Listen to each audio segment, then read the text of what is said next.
My dear brothers and sisters in Islam, may Allah subhanahu wa ta'ala accept from all of us, make this journey, this life, be a blessed one, and make this school of Ramadan a successful one. Since we are on a journey, Ramadan Mubarak inshallah for you and your loved ones, let us go on this journey with a document that you have at home, but you never look at it the same after this khutbah inshallah. So let's go through it quickly, but it means to you something totally different. And it's your passport. This passport has information within that has something to do with this life and the hereafter. So when you're traveling, we are all travelers, a wayfarer. كن في الدنيا غريب أو عابر سبيل. Be a stranger or wayfarer in this life. So it is a journey. And the school of Ramadan is shorter than you think. So let us take advantage of it before it's too late. And so you have to ask yourself, what kind of Ramadan is yours? What do you prepare for? You understand you don't prepare for Ramadan now. The scholar says you plant the seed of Ramadan in Rajab. You quench the thirst of it in Sha'ban. And you reap what you've sown in Ramadan. So let us look at your passport. Hopefully you'll have a beautiful journey and a good ending inshallah. So number one thing you will notice, it is actually your picture. So when you look at your picture, what do you see? When you think about it, I want you to think of the hereafter, how the Sahaba Ridwanullahi alayhim ajma'in used to consider and link everything to the hereafter. And that's the Dar al-Qarar. Because you're a traveler and you're sick of traveling, you don't want to travel anymore. So you want to make sure that you're putting your best foot forward to be able to secure your place in Jannah after a long, healthy, righteous life. Ya Rab, Ameen. So your picture, you have to think, يوم تبيض وجوه وتسود وجوه وجوه يومئذ ناعمة وجوه يومئذ ناظرة إلى ربها ناظرة ووجوه يومئذ باصرة, and so on and so forth. You look at the wujuh, you look at the faces in the Quran, you'll have to make a decision. You want your face to be lit on Judgment Day because of your righteous deeds, or you want them to be darkened because of your evil deeds. So tonight or today you will have a choice you make. Wallahi, it's a choice. Understand that this is merely a test. And يوم الامتحان يعز المرء أو يهان. On that day you will be tested. So whether you be honored or dishonored, it's totally up to you. Whether you've done your homework or not, whether you're prepared for it or not, don't blame anybody else. So your picture, when you look at your picture in your passport, you have to understand, what will my picture be on Judgment Day? Number two, your name. What's your name, man? Don't tell me I know your name. But what do you think about it the hereafter? You understand after we die, may Allah give us a good ending, Ya Rab, Ameen. You will be called by the best names you will be called upon in this life, or the worst names that you'll be called upon in this life.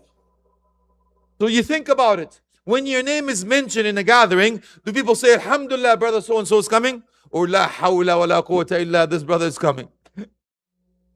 So you have to understand that your name carries weight. What will you be called upon? Ayna fulan ibn fulan. Your name will be called.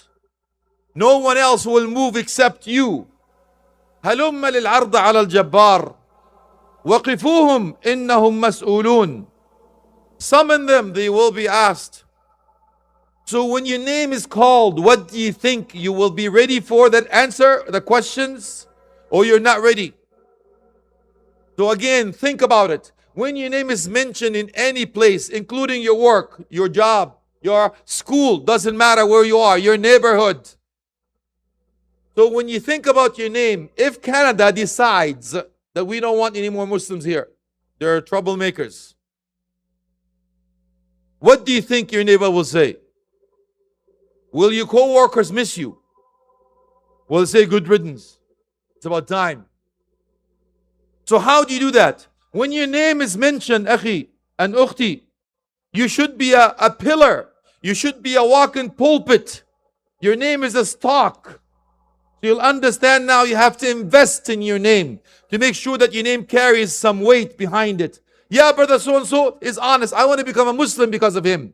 Sister Fatima is an amazing sister. I want to become a Muslim because of her.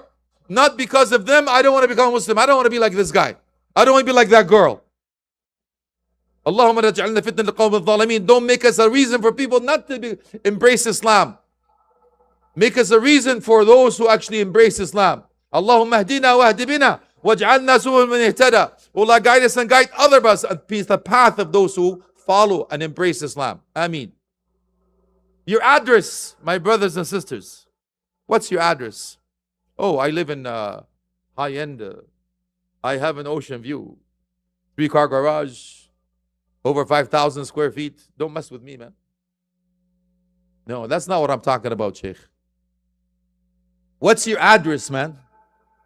You understand how many of you changed the address? How many of you moved? I moved about 30 times, man, in my life. So when Allah subhanahu wa ta'ala says, Dar al-Qarar, this is no more moving. Khalas. No more dying, no more leaving, no more sadness, no more sorrow. So when I ask you what's your name, when you see your name on your passport, and that's what I mean. You know that you've come from a womb to another womb and you're going back up again. So your address means a lot more than you think. Allah subhanahu wa ta'ala says, Mustaqarru wa mustawda'. You know what it is?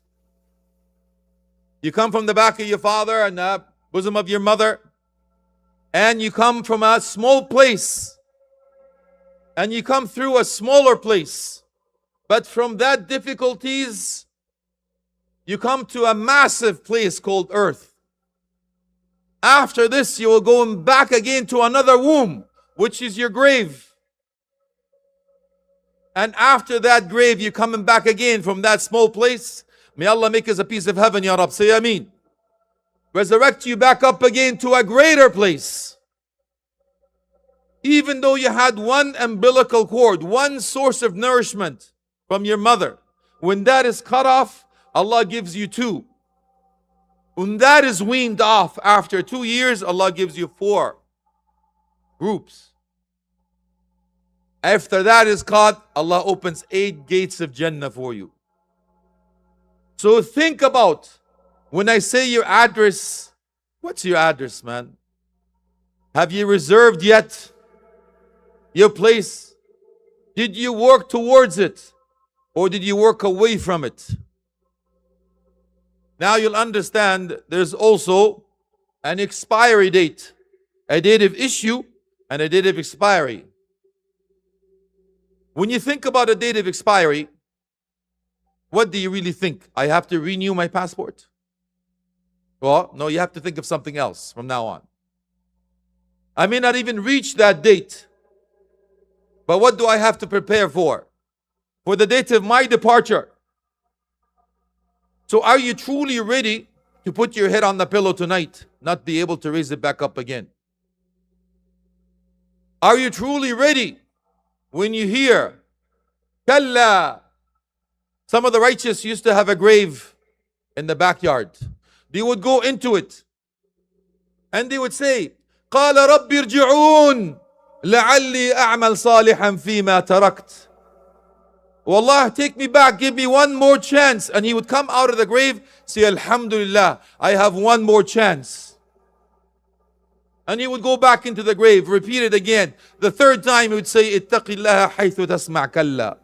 Be conscious of Allah, because one day you will come back out and you will hear كلا إنهم إليها لا يرجعون. They're not coming back. أو إنها كلمة هو قائلها ومن ورائهم برزخ إلى يوم يبعثون. Nay, they are not coming back. It's merely a lip service. And they will live therein till the day they're resurrected, meaning that life in the grave. So if you don't understand it yet, if you go on a plane and you take out your phone and you start looking at the picture from a sister from another mister or a brother from another mother or any significant other, you're going to travel to do whatever it is that you have to do. And all of a sudden the turbulence comes down. You know, tubna ilallah. I repent, I believe, I'm healed, I see the light. Then it's smooth again. Then you take out the phone, you start looking again, dude.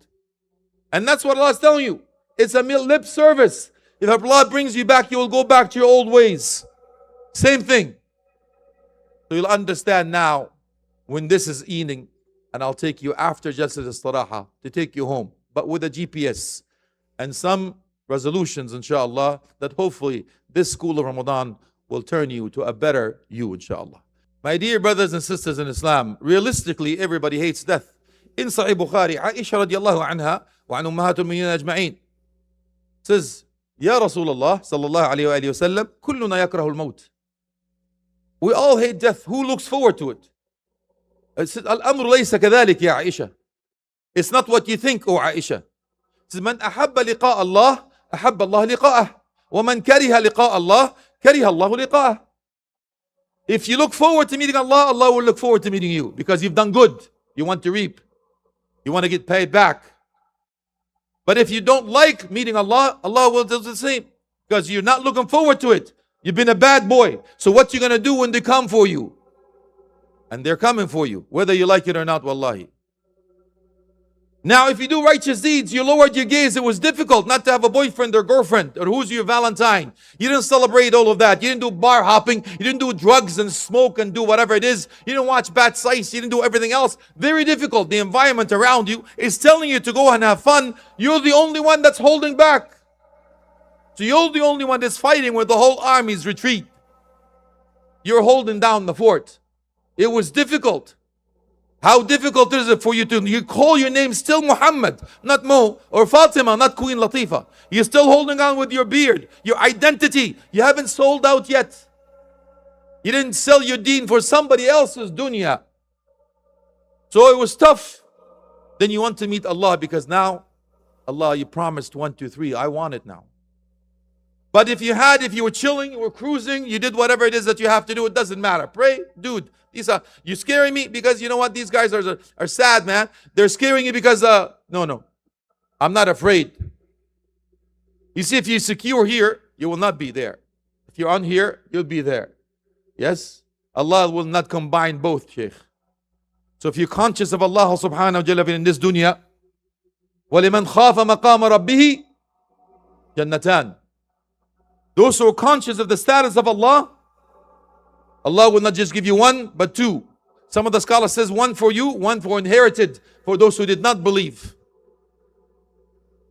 So Allah doesn't combine both. So if that's the case, my brothers, what is it then? You see, most of the scholars will tell you, why do we hate death so much? They say, لأنكم خربتم أخراكم وعمرتم دنياكم ولا يريد أحد أن يترك العمار إلى الخراب. You abandon the hereafter, you dwelling everything you invested in this dunya. And nobody wants to leave the dwelling area where you invested everything to the area where you abandoned. So they asked why. He said, because you know that Allah subhanahu wa ta'ala created us, but we worship somebody else. We worship the dollars and the cents. أَفَرَأَيْتَ مَنِ اتَّخَذَ إِلَهُ هَوَاهُ.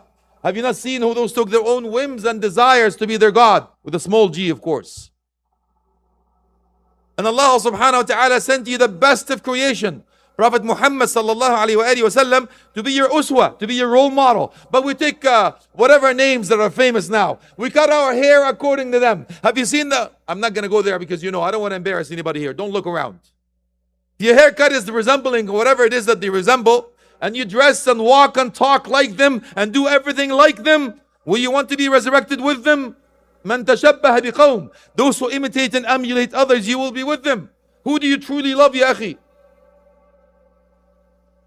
So you'll understand now. He told you that this is your uswa. Sallallahu alayhi wa sallam. Follow him, I will love you. قُلْ إِن كُنْتُمْ تُحِبُّونَ اللَّهَ فَاتَّبِعُونِي. Ya ad-damir. The pronoun goes to Prophet Muhammad sallallahu alayhi wa sallam. In mashruta, fa, ta'qib is the answer for the condition. Jawab al-shart. If you claim to love Allah, follow me, Allah will love you. Then Allah gives you the best of books, the seal, Quran. When do we get it? I get it in the month of Ramadan. That's the month of Quran. That's another khutbah, inshallah. But now you understand what it is, what it takes. And He told you that this is your book, but we take others as a guiding. We leave the book of Allah on the shelf till the month of Ramadan following year. And then He knows that the Jannah exists, but we don't work towards it. We know the hellfire exists, but we don't work to stay away from it. We know shaitan is our enemy, but we take him as a bosom body. We've seen too many generations of the funerals and janazas, and we don't get any admonition. We don't listen, we don't learn. But we know for sure that death is coming and we're not prepared. And that's why. And finally, my brothers and sisters, you will understand that there's a barcode. They will take your passport and swipe it. That officer knows everything about you. And a very small screen. Exactly the same on Judgment Day. Everything is written, but not on a small screen. 99 files. Every file as far as your eyesight can see. ما لهذا الكتاب لا يغادر صغيرة ولا كبيرة إلا أحصاها ووجدوا ما عملوا حاضرا ولا يظلم ربك أحدا. On that day, 50,000 years, you will receive 99 files. Every file as far as your eyesight can see. Everything is written. Nothing is omitted. And Allah will not oppress anyone. And finally, your visa. Did you get your visa yet, Sheikh? You know, most of us coming from a different country, and we worked very hard to get the Canadian visa. Some of us did not even speak the language. Some of us had to sacrifice. Some of us had to leave our own professions and work for something that is humiliating, just to give this young generation, the Gen Z or Gen Alpha, may Allah help us, wallahi, to give them a better chance that we had. We had to go through difficulties to give our children the honor that they deserve, the opportunity that they have through their fingers and they take for granted. Some of us had to work double time, overtime, night time, all the time, just to be able to afford whatever that it is that they take it. And it's my God-given right. And some of us paid so much money to be able to get a visa somewhere else, whatever it is. But the visa, when you talk about in your passport, akhi, did you get your visa to Jannah yet? You understand the key for Jannah is La ilaha illallah, according to the hadith. بحقها. But whatever comes with La ilaha illallah, literally mean it. And understand what it means. Biha nahya wa namut. We live and die by it. So I'll tell you one thing. On Judgment Day, where everything you heard about it now, what will shade you on Judgment Day and what will help you in your grave and what is the best actions of deeds in this life? The consensus of the scholars is your sadaqah. And I will not translate it into charity because it's not befitting. Sadaqah comes from the word sidq, akhi, truthfulness, not charity. Sadaqah comes from the word sidq. So today, on your way out, you will know the truth, sidq, with yourself. When the brother is calling for your help, and brothers are waiting for your help, and Allah is calling upon you to give from what Allah subhanahu wa ta'ala has given you. وَأَحْسِن كَمَا أَحْسَنَ اللَّهُ إِلَيْكَ. Be good like Allah has been good to you. What made you rich and others poor? What made you healthy and others ill? What made you have roof over your head, clothes on your back, food on the table, and others sifting through the rebels? Wallahi, I just came back from Syria. I landed this morning from Dubai. I was there, man. I thought it was Gaza. It was worse. So if you think again, Allah subhanahu wa ta'ala giving you a golden opportunity in this month.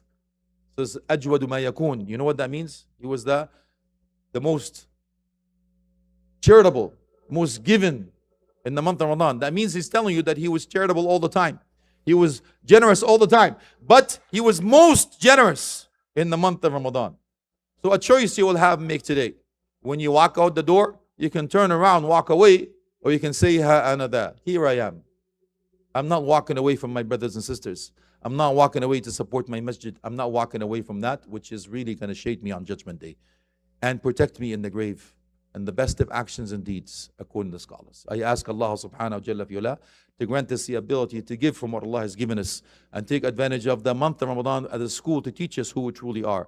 And we ask Allah subhanahu wa ta'ala to give us a passport that is valid for the eternity in the hereafter and a visa to go to Jannah. And I ask Allah subhanahu wa ta'ala as He gathers here in the dunya, to gather with Prophet Muhammad sallallahu alayhi wa sallam and to pray in Al-Aqsa when it's free. Say Ameen. Wa akhdawa alhamdulillahi rabbil alameen.